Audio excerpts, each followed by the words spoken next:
Salam değerli izleyiciler, bugün size invert siropu hazırlayacağım. Bu siropu əsasən konditerlər daha çox istifadə edir. Onlar şirniyyatlara şeker tozu əvəzi bu siropu əlavə edirlər.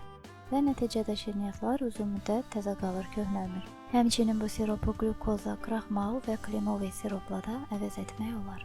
Bu saydığım siroplar demək olar ki, hamısı eyni rol oynayır. Mən isə bu siropu ən çox zifirin, marshmallow'un və güzgülü glazurun hazırlanmasında istifadə edirəm. İnşallah gələn videolarda reseptlərini sizinlə paylaşarım. İndi isə gəlin baxaq, invert siropunu hazırlamaq üçün bizə nə lazım olar. Lazım olar 200 qram şeker tozu, 100 ml su, 1 çimdik limon duzu və 1 çimdik soda.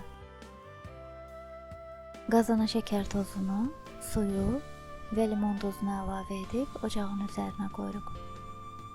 Qaynara düşənə kimi biraz qarışdırırıq. Qaynadıktan sonra qapağını qoyub 20-30 dəqiqə vamodda qaynadırıq. Daha qarışdırmaq lazım deyil. 20 dəqiqə keçdi, şirə artıq hazırdır. Şirənin rəngi gördüyünüz kimi belə çox açıq qızılı rəngdə olmalıdır. Ümumiyyətlə bu şirənin qalın qazanda bişirmək məsləhət görürəm, çünki nazik qazanda rəngi biraz tez ötə bilər. Əgər bu göstərdiyim rəngdən tünd alınsa, sirop alınmaya bilər, bərkiyər və istifadə üçün yararsız olar. Ocağın dərəcəsindən və qazanın qalınlığından asılı olaraq sizin siropunuz biraz tez və yaxud biraz gec hazır ola bilər. Şirənin hazır olub olmadığını bu şəkildə də yoxlaya bilərsiniz. Əgər barmağınızın arasında belə bir sap əmələ gəlirsə, qırılmırsa, demək hazırdır. Əgər az bişibsə, belə bir sap əmələ gəlməz. Əgər çox bişibsə, o zaman sap əmələ gələr, amma tez quruyar.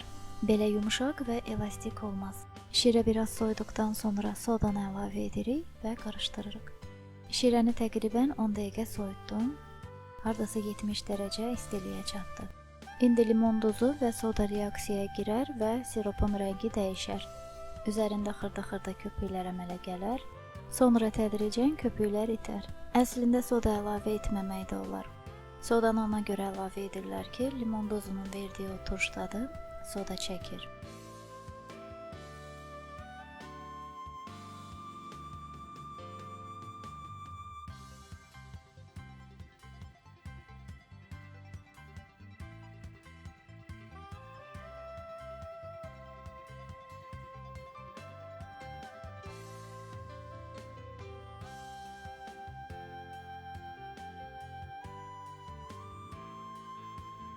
Siropu şüşə bankaya boşaldırıq. Gördüyünüz kimi rəngi hələ açılmayıb. Soda ilə limon duzunun reaksiyası hələ bitməyib. Reaksiyanın tam bitməsinə hərdən 2-3 saat lazım olur.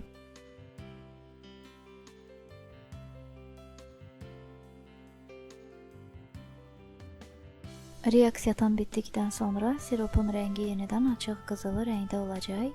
Amma hərdən elə olur ki, rəngi açılmır, elə belə də qalır. Elə olsa narahat olmayın. Əgər sirop bərkiyib daşa dönməyibsə, istifadə etmək olar. Əgər bərkisə, demək ki, çox qaynatmısınız. Düzgün hazırlanan şirəni bir ay ev şəraitində, 3-4 ay isə soyuducuda, şüşə bankada saxlaya bilərsiniz.